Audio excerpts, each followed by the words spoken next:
خۆی هە لە کوردستانی ئێمە یەک بازی لێ نییە، سی کەسە دەزانێت لە عادەی بازنەوەک یەک کەس لێی نازانێت.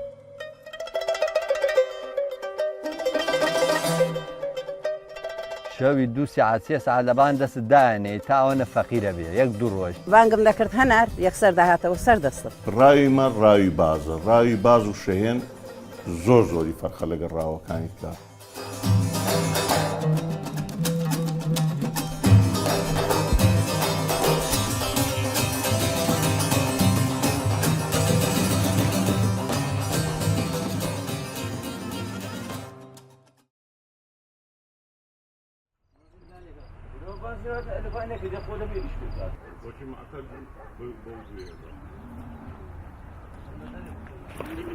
ئێمە کە خۆمان بۆ ڕاو ئامادە دەکەین پێشی یەچینۆ برێن لە مانجی هەشت ئەمە ئەو کەلوپەلانەی دەمانەوێ هەمووی ئازر دەکەین وەکو کلاوە ئەو کلاوانەی لەسەری باز دەکەین ئەو داوانەی کە بازی پێدەگرین دوای قەتەی چاک ڕادەگرین قەتێک کە برین بفری قەتێ باری تەواوبی و کۆتری گەورە ئازر دەکەین کە ئەو کۆترانە داوی لێقین دەکەین یەکسەر فڕێ نەدەی بنیشێتەوە بڕوە. مام کەریم وەرە قەتەیەکان بگرن قەتێ.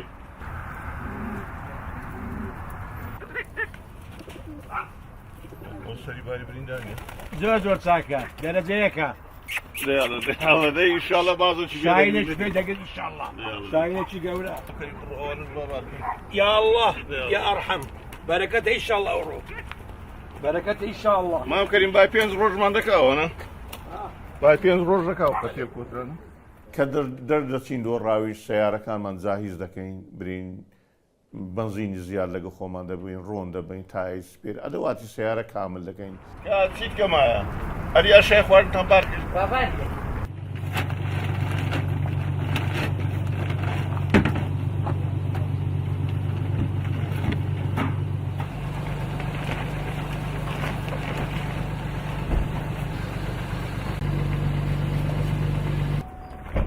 ناوی هەنارە هەنار ناوی خوای با لێ بینم بە ناوی خودای گەورە.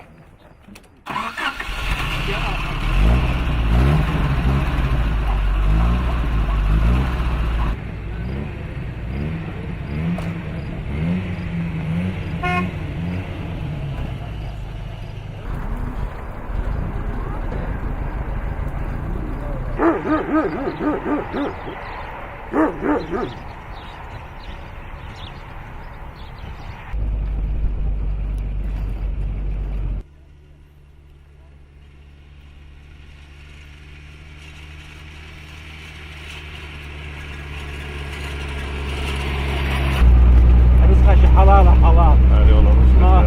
ماڵی کەس نییە. خێمەکە هەر دەدەین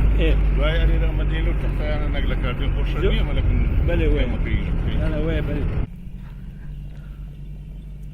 ئەو جێی کە تەشخیصی دەکەین کە لێی بمینینەوە بەڕاستی دەبی لە ئاوەدانی دووربی یعنی ئاوەدانی لە دەورا پشتی نەبی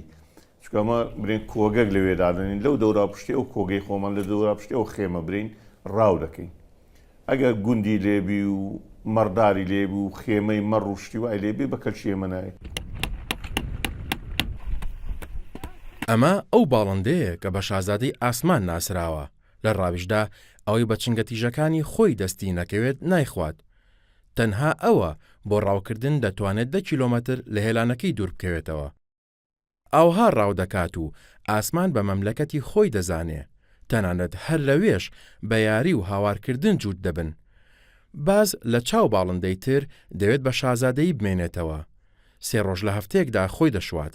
کاملوت کە بەرزە شوێنی حەوانەوەیەتی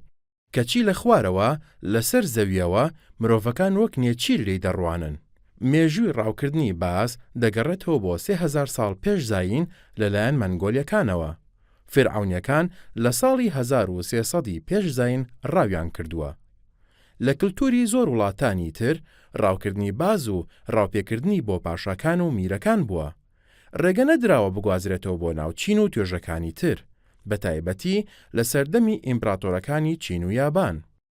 لە خۆرهەڵاتی ناوەڕاستیش لە شاکاری گەلگامێشدا باز لە ڕاوکردن بە باڵندە کراوە، بەڵام ڕوون نییە بە باز ڕاویان کردبێت.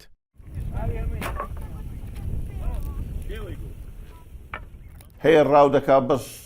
بەیانیان دێ و مەغریبدا هات دەڕواتەوە، هەشە دەمینێتەوە لەو منتیقەیە. ئەم بە نسبەتی خۆم دەمینێمەوە، زاری وا هەیە 15 ڕۆژ من لەو قەندی لە نەهاتیمەوە.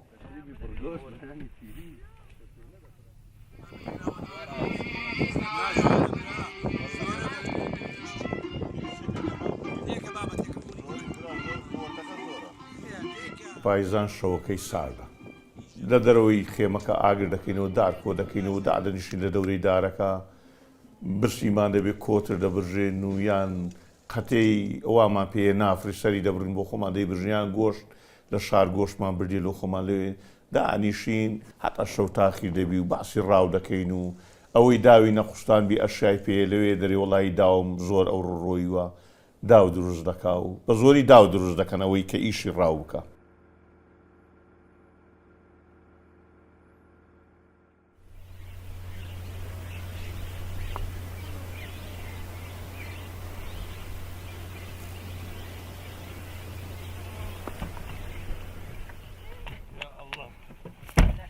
وێندەری بارگە هەر دەگرین کاکە دێنەوە دەچینەوە پاشی دوسێ ڕۆژکە دێنەوە و ئەو هەڕاوەکەمان بەسەر دەبین ئەو 3-4 مانگەی پاییزە هەموو ئیش و کارێکی خۆمان تەرک دەکەین بەس خەریکی ڕاوین بەڕاستی.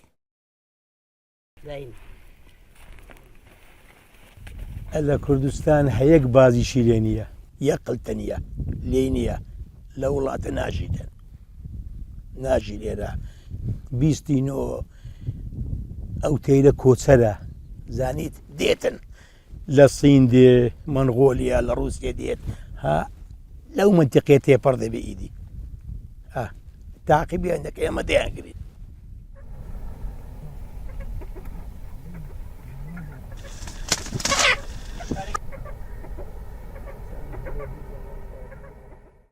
ئەو دەمەی سەرما لە مەنگۆلیا و کازاخستان و ڕووسیا و ئێران و پاکستان دەست پێ دەکات، ئەوانیش پشت لە سەرما دەکەن و بەرەو ناوچە گەرمەکان ڕەو دەکەن. بە هەزاران چاوی ڕاوچیش لەو وڵاتانی پیای تێ ئەپەڕن چاوەڕوانیانن. هەواڵی گەشتنی ئەوان وەک تیژڕەوی خۆیان زوو دەگاتە گوێی ڕاوچیەکان. هێشتا باڵەکانیان لە ماندووبوونی ئەو سەفەرە دوورە ئارام نەبۆتەوە، ئەوان داواکراوی لای ڕاوچیەکانن، بەڵام بە پێچەوانی هەموو ڕاوێکی ترەوە دەبێ بە زیندوی ڕاو بکرێن. لە کوردستانیش ڕاوچی باس چاوەڕوانی تێپەڕینی ئەوانن و بۆ ماوەی چەند مانگێک هەڵوەدای بینینیان دەبن. هەر کات لە بادینان و قەندیل و پیرەمەگرون تێدەپەڕن و لە دەستی ڕاوچیەکان قوتار دەبن، ڕاوچیەکانی گەرمیان چاوەڕێیان دەکەن تا دەگاتە ڕاوچیەکانی دەشتی عوزێم و خواروی عێراق تا دەڕوات بەرە وڵاتانی کەنداو کە هەر ئەوانن بازاڕی باڵندەی بازیان گەیاندۆتە ئەم ڕۆژە. نزیکەی 50 تا 55 ڕاوچیە بین لە سنووری گەرمیان لەو دیوە لە جەبارە بڵێم ئەوەنە ئەبن زیاتر نەکەمتر لە عەزێم هەمان شێوە لە منتەقەی دیالە بڵێن منتەقەی بەلە دروست ئەگەر بیبینی لەوانەیە جاری وایە 50-60 سیارە پێکەوە وەساوە چاوەڕێ ئەماکە لە سنووری کەرکووک هەروایە، یعنی هەموو شوێنەکان کە ئەم کاتە ئەم مەوسمەی خۆی هات ئەم کاتی بازی کۆچبەرە کە کۆچەکە هەموو ڕاوچەکان بە دەرەوەن و چاوەڕێ دەکەن. ئەم ساڵ 2 شاهینی گەورە و شاهینێکی بچووکم ڕاو کردووە، ئەمە بە تەنها خۆم، بەڵام ئەوانی تر برا و هاوڕێ ڕاوچەکانی ترم لە ناوچەی جەبارە و شێخباوە و بەگشتی جەلەولا نزیکەی 50 شاهین و 25 باڵندەی ترمان ڕاو کردووە. ئەمە بە تەنها لەم ناوچە بچووکە کە 25 تا 30 ڕاوچی تێدایە، بەڵام لە تەواوی عێراق 3000 ڕاوچی باس هەیە لە برا کورد و عەرەبەکان کە لە ناوچەکانی باکوور و خواروی عێراق ڕاو دەکەن. باڵندە کیشوەربڕەکان هەموو ساڵێک سەفەرێکی دووریان لەبەرە، بەڵام ڕۆنیە چەندیان دەگەڕێتەوە بۆ نیشتیمانەکەیان. باڵندەی باس چەندین جۆری هەیە و ناوەکانیشیان بە پێی کلتوری وڵاتان دەگۆڕێت، بەڵام زۆربەی ڕاوچیەکانی دنیا لەسەر باشترین جۆری باس کۆکن کە ئەویش شابازە. خێرایەکەی دەگاتە 300 کیلۆمەتر لە سەعاتێکدا. تیژی چاوەکانی بە ئاستێکە لە دووری 1 میل نێچیر دەبینێت. 1 ملیۆن خانەی بینین لە میلیمەتر چوارگۆشەیەکدا لە چاوەکانیدا هەیە. باز بە سمبولی ئازایەتی و خۆڕاگری و بەرگەگرتنی نەخۆشی ناودارە. دەتوانێت تاوەکو 3 ڕۆژان نان نەخوات، هەر بۆیە بە پاشای باڵندەکان ناوی دەرکردووە. ئەو سیفەتانە وەی کردووە ببێتە سمبولی فڕۆکە هەوربڕەکان، سمبولی زۆر لە حکوومەتەکان و پلەی سەربازی ژەنڕاڵەکانی جەنگ. سبەینان هەتا دەوری سعاد 11 ئەو تەیرە لەسەر بەرد و شاخ و گردۆرکە و شتی وا دەنیشێتەوە. پاشی سعاد 11 ئەمە عۆمی پێدەرین، یعنی دەستا ئاسمان تەیرەکە بۆ ئیستعاتی خۆی لە هەر ناوچەیەکبی تەیر هەر دەستێ سعاد 11. لەو کاتێک کە عۆم دەست پێ دەکا برین کە سعاد 11 ئەمە باشووکەک دەینین، ئەو باشووکە برین واشەی پێدرێن. قەفەزی باشووکە بینە یەشار ئەوە زۆر گەورەیە، ئەوە داوە شکە بینە. ئێستا ئەوە بە پێی باشووکەوە دەکەین فڕێ دەدەینە ئاسمان ئیشاڵە شتەشی لۆدی ئینشاءڵڵا. داوێک دروست کراوە بە باڵی قەتییان باڵی چۆلەکە لە پێی باشووکەکەی دێخی کە فڕێ دەین باشووکە دەڕوا دەستە ئاسمان شتێکی بەژێر پێیوەیە.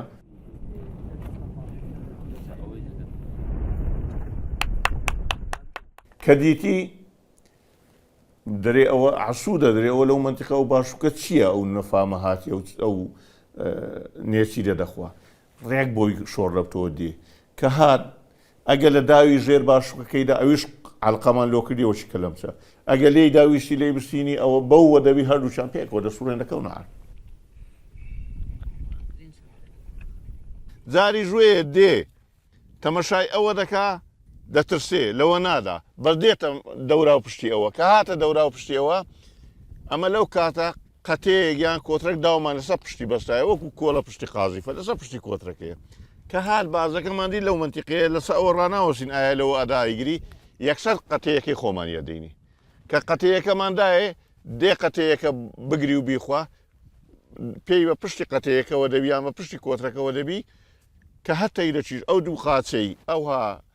شۆڕ بۆ خوارەوە تەوازنی تێک دەچی ناتوانانی ڕۆچەکە تەیری لە فڕین قاچی دەباتە ژێر کلچی کە بە قەتەیەکەوە بوو تەوازنی تێک دەچێت دەکەوتە عەرزەکە کە کەتە عەرزەکە ئێمەش دەیگرین بەگردەکەی وەیە دەڕاو دێ دەچی دەمەکە لەوێ زەولە دەکار هەوە ڕستە کە گرتمان ئەگە قیاسی تەواو بوو ئێمە فوتەمان پێەیە قیاسی دەکەین قیاسی تەواو بوو تەیرێکی جوان بوو سەری گەورە بوو پێی گەورە بوو تەمەنیشی فەرخە بوو یعنی بەڕاستی ئەگە عمری بووتە 4 سال و 5 سال ئەوە جورناسی پێدرێن تقریبان کڕیاری هەنیە نافرۆشێ ئەگە لەو مواسەفاتانە بوو لۆ خۆمان دەیفرۆشین و مەسرەفی ڕاوەکە و مەسرەفی خۆمان و ئیدارەی پێ دەکەین بەڕاستی.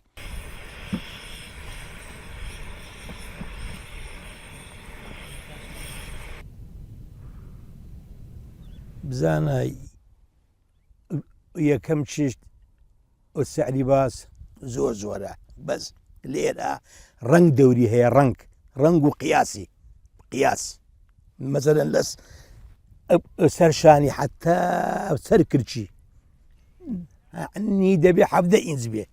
17 ئینچ 16 دەونی و 17 سەوس چەند گەورە بێ زۆر بیکە ئەگەر 3 ملیۆن 4 ملیۆن دیار دەکات ئی سەوس سوورەکەی تۆ بلێ 6 ملیۆن دەکات لەوانێ حەف دەکات زەردەکەی باشە زەردەکەی سعری فولە ئی سیپیەکەی سعری خەیاڵیە خەیاڵە سیپیەکە بە چۆن یە قیاسی کامل بێ دەبێ لەپی بچووک بێ پارە ناکە زۆر دمچی تاوا دەبی گەورە بێ بچووک بێ نایکاتن مواسەفاتە ئیسپی هەیە مەسەلەن بە 30 دەفتەر کڕیانە 6 دەفتەر 70 دەفریش دەیکڕن سیپیەکە مواسەفاتی بەس فول بێ بۆ خەلیج دەیکڕێت سعودیە و کوێت قەتەر ئیمارات لەو کوردستانەیمە هەر کەس پارەی پێ نادا بۆچیانە لێشی نازانن ئەمە دەیدینە عەرەبەک دێ عەرەبەشی بەغدادێ مووسڵ دێ دەیدەینێ ئەو عەرەبە لای زۆر احتیادیە لە سنووری عێراق برین لە بەغدا و مەغدا جەوازیان هەیە کە ئەوە کابرایە کرد بازرگانە بە تەیر یعنی توزاری تەیر وشتی وایە دەیبار جاروێ لە ئێمە بازشی باش بە 2 دەفتەر دەکڕی دەیبا بە 10 دەفتەر دەیفرۆشتەوە بە 12 دەیفرۆشتەوە خەیاڵیە کە دەیفرۆشی لەوێ دەیبا دەیبان چی پێ دەکەن عەرەب زۆربەی زۆری ڕاوی عەرەب عەبارەی پێدەگری عەبارە شتەیرێکە برێن وەکو قەل وایە قەل عەلەلیش برین سۆرە حەزیان لەو گۆشتەیە گۆشتەکەی زۆر بەتامە گۆشتێکی زۆر خۆشیە گۆشتێکی زۆر بێنەخۆشیە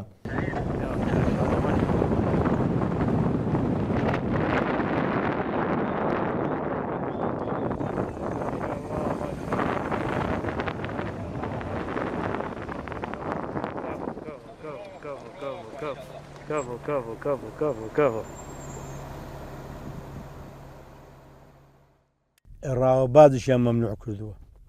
دەڵێن سامانی کوردستانە بەس هیچ پەیوەندێکی نییە بە سامانی کوردستان ئێمە نەیگرین لەو حەویزەی دەیگرن برا لە پردێ دەیگرن زانیت هیچ سامانی کوردستانیە یەک تووشی سامانی کوردستانی ئەوە یەک تووشیشی تەنیە کۆچەرە دێ و دەڕوە بێگومان لە کوردستان نزیکەی 310 جۆر زیاتر باڵندەمان هەیە بەشێکی زۆریان کۆچبەرن لە نێویانە باز بەشێکە لەو باڵندە کۆچکەرانە باڵندەی کۆچکەر بۆچی کۆچ دەکەن مەبەستی سەرەکیان لە کۆچکردنیان بە دواگەڕانی مۆڵگە و خۆراکی پێویستە ئەو قسەی هەڵەیە ئەگەر ئێمە بڵێن لەبەرەوەی بە کوردستانە تێپەڕە بێ و ئەگەر ئێمە ئەو جۆرە بازانە ڕاونەکەی خەڵکانی دیکە ڕایان دەکەن ئەم جۆرە باڵندانە گرنگی تایبەتی خۆیان هەیە لە ڕاگررتنی هاوسەنگی سروشتیە چکە دەبنە هۆی ڕاگررتنی سروشت لە ڕاگررتنی و پاراستنی لە کۆمەڵێک مێرو و ئاژەڵی زیانبەخش کە لە ساڵانە ئەگەر ئێمە بیان خەمڵێنی لانێ بە ملیارەها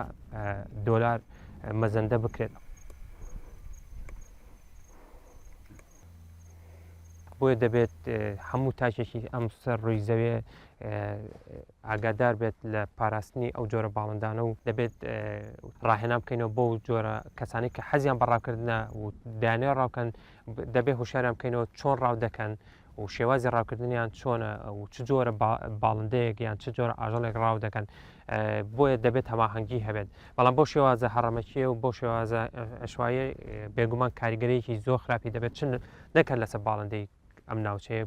بێگومان لەسەر باڵندەی هەموو جیانچکەوکو باسم کرد ئەم باڵندانە سنوور نازانن بە هەموو ناوچەیەکە تێپەڕ دەبن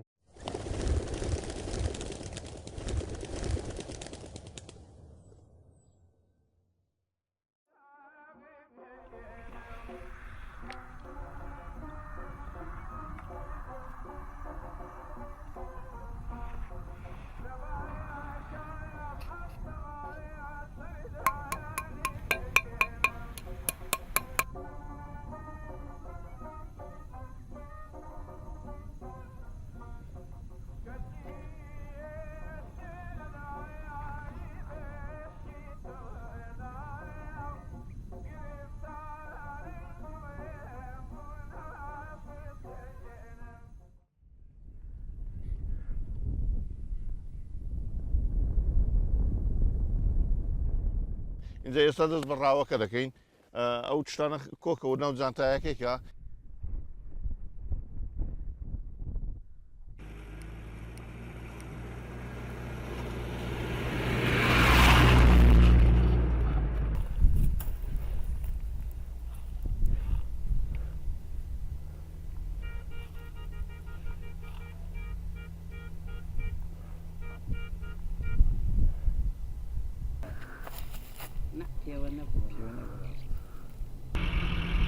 بسم الله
خار شەیەنەشی چاکە والله ئەوە ئەمە دوو شەو ڕۆژە لەو دەشتە دەسوڕێنەوە دەگەڕێن ئێستا ئەو شەهێنە دوو قەتێماندایە نەهات ئێستا کە لەسەر ئەو عام و دەبینیمان قەتەیەکماندایە شوێنی کەوتین هەتا ئەلێرە خوا بە قسمەتی کردگیرتمان زۆر زۆرم دڵم پێ خۆش بوو بەڕاستی هەر نەمزانی چۆن گەشتمە شوێنی هەتا گرتم بڕوا دەکەی هیچ نەم دەزانی دنیا هەیە جێ یەکسەر گرتم وەڵای حەزم دەکرد یا ئەسپی بە یا ڕەش بایە بەس بخوانێ کە دەقسمەت کاشمە بینە کاشمە و گومات و شتەکە ئەو کاتی دەیگری ئەگە یەکسەر قیناعەکەی لەسەر نەکەی نینۆشی ناوەڕاستی لە گەروی ژیر دەکەن ڕاست ملی خۆی دەبڕی خۆی دەکوژی یان ئەگە هیچ مەزای لێ ئەو هاگرت بێت بەس چاوی خەڵک ببینی سعاتێک ئەو هەر ڕایگرە لە جێ خۆی دەمری ڕوعی دەسە دەرێت ئەسیری زۆر پێ ناخۆشە تەقریبا چینێشتر وەکو مامکەریم بەیانی وتووی کرد چینێشکە وتووی دەکەین و داوەکە دادنینەوە لە پشتی قەتێشتکەی دێخین بەڵکو و تەیرێشتی پێ ئەگرین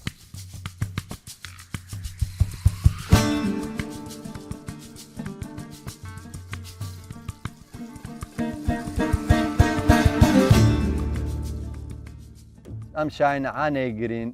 شەوی 2 ساعت 3 ساعت لەبان دەست دایانێ تا ئەوەنە فەقیرە بێ 1-2 ڕۆژ دوایە بە لەبان دەست گۆشتە دەی پێی لەبان دەست گەرە بخوا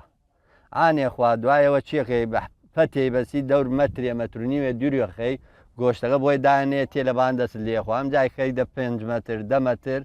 ئانێ بۆ 20 مەتر ئەمەم بە حەبلۆ ها 20 مەتر ئانە دوای 20 مەترەکە هاتە بان دەستا تو چێکەدا حەبلەکەی بەرەڵاکەی طبعا ئەمە برچیەکەی ئانێ برچیەکەی مەجبورەوێت تێتە بان دەستا دا فێریەکەی تەدریبێ دەی باڵێ دەی کۆترێ بۆی مەتەن سەرە و ڕی یان قەتێ بۆی سەرەوە ڕێ ئاوا لێکەیە تێ لە بان دەست دانیشێ ئەیخوا و ئەیکەینە کەماشەمە بۆ ئەوەی تێری نەیش خوش گەورە چێکە ئەمجا خوش گەورایەک و نیم ئەم شای نەسا گەورایە زۆر گەورە قەتێکە ئەبا ڕوا فێمەش داتوانین بیگرین چێکەین ئەمە بەرەدەی دەیانێ ڕوا لە قەتێکە لە پای قوشەکە ئەچێنێ لە برسیاتێ ئەی ناتە عەرزاد ئەیگری ئەگە داوەکە گردێتی دا بۆ دەیگرێت تووشە ڕۆی ئەیگری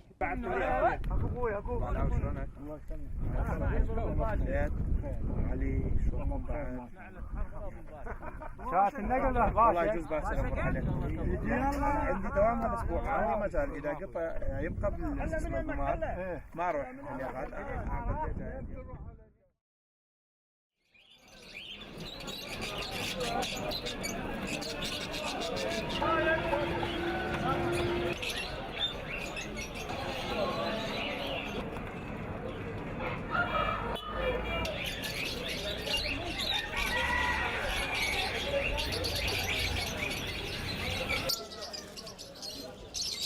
كل شيء ما بيها رخيص سعره هذا رخيص